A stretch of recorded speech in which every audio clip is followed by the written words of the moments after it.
Mä kävin arkistossa Hyvinkäällä tutustumassa Hyvinkään tekstiiliteollisuuteen. Sillähän on pitkä historia.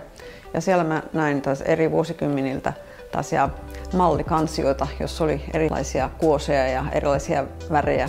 Oli kiinnostavaa katsoa, esimerkiksi 20-luvulla oli ihan eri meininki kuin sitten 70-luvulla, oli aika villejä kuvioita ja värejä.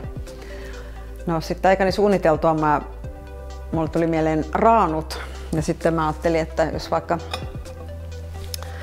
raanuista käsin myöskin ja lähtisi hakemaan sitä inspiraatiota. Raanujen usein kirkkaat värit ja sitten tämmöinen niin kiinnostava abstrakti raidotusmuotokieli. Oli kiinnostavaa tutustua tähän prosessiin, jossa tällaiselle karkaistulle lasilevylle tulostetaan tämä erikoispigmentti ja sitten tämä vielä kuumennetaan, jolloin siitä tulee tosi kova tällainen keraaminen pinta. Tällaisiin hankkeisiin menee aina vähän aikaa, että saadaan kaikki osat teetettyä ja valmiiksi. Ja sitten tietenkin pitää vielä kiinnittää paikoilleen.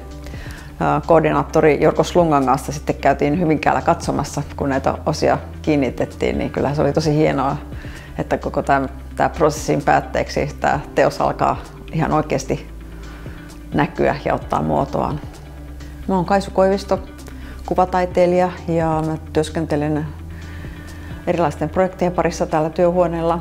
Ja mun teokset voi olla teräsveistoksia, niihin voi kuulua lasiosia, simpukonkuoria, nahkaa ja mä myös valokuvaan paljon.